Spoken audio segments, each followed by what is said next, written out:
Bonjour et bienvenue sur ma chaîne Astronaut Thyself, connais-toi toi-même. Donc là on va procéder à la deuxième vidéo, la partie 2, où je vais expliquer les 12 maisons, les aspects et les domaines que ça gouverne dans nos vies.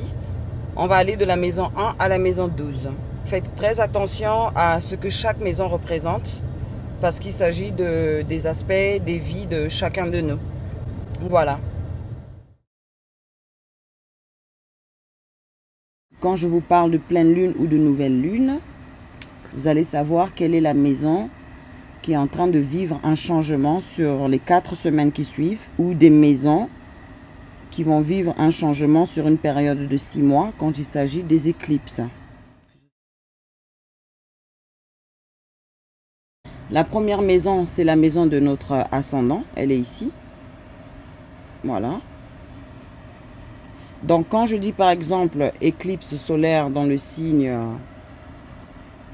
du Verseau et que le signe de Verseau se trouve dans votre maison numéro 1, c'est un changement qui va se faire dans l'aspect de votre vie qui a un rapport avec votre personnalité, l'image que vous donnez aux gens, la première impression que les gens ont de vous. Ça représente aussi votre corps physique, votre style vestimentaire. Donc ça fait que quand il y a une éclipse qui se passe dans la maison 1, il se pourrait que si vous étiez une personne qui avait un style spécifique, ben, vous avez envie de changer de style par exemple. Pour les personnes aussi, je ne veux pas parler de négativité, mais pour une personne aussi qui a un accident corporel, et ben c'est sa maison numéro 1 qui a été aspectée maléfiquement durant une éclipse ou une pleine lune.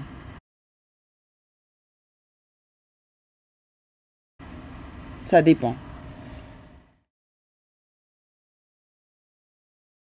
La maison numéro 2 représente notre côté monétaire, les valeurs qu'on donne à nos possessions, comment on partage nos possessions.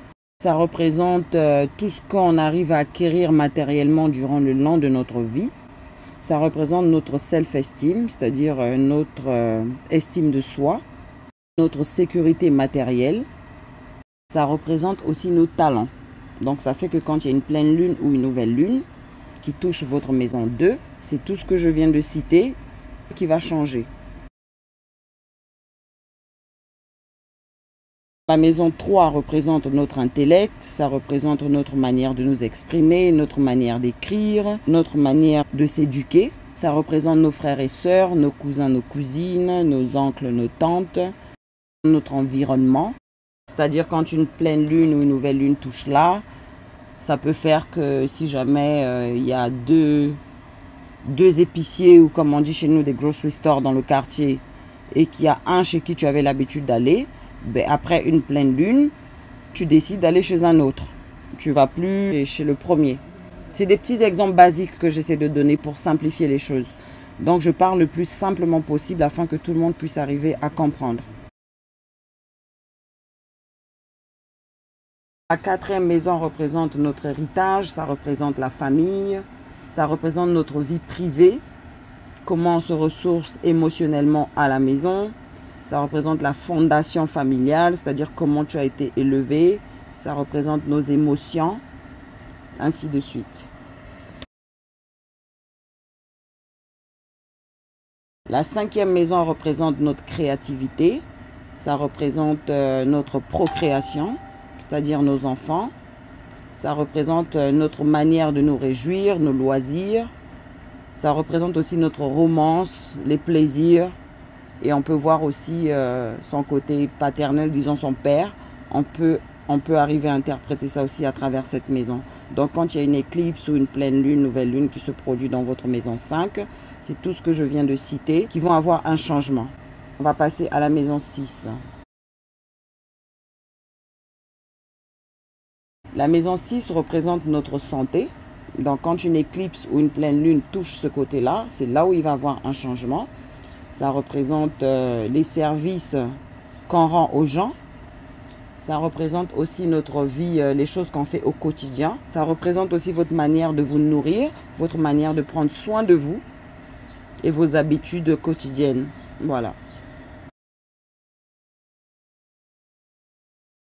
La maison 7 représente votre relationnel, votre partenariat, que ce soit en amour ou en amitié. Ça représente aussi nos ennemis, le mariage, les alliances qu'on fait avec des amis, ainsi que les conflits. Ça représente aussi notre diplomatie. La maison 8 est une maison très mystérieuse. Elle représente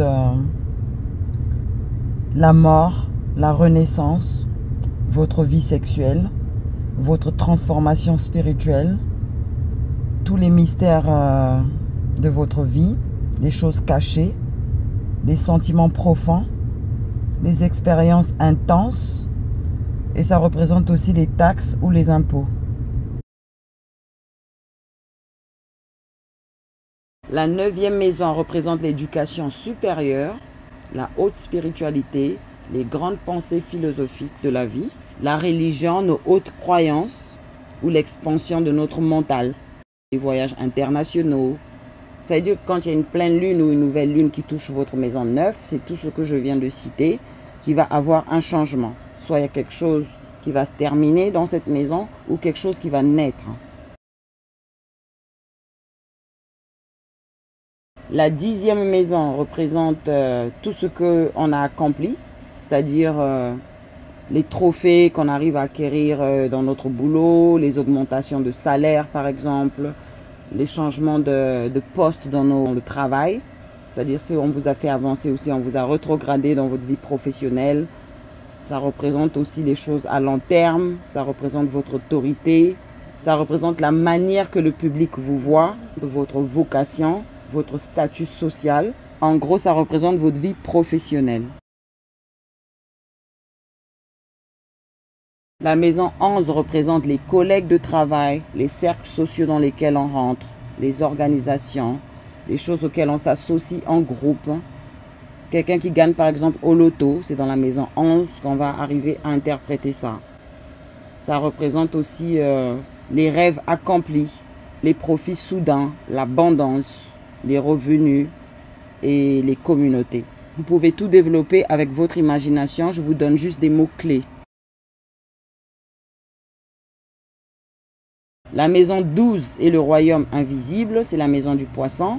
Ça représente le subconscient, de tout ce qui existe mais qui n'est pas dans le physique.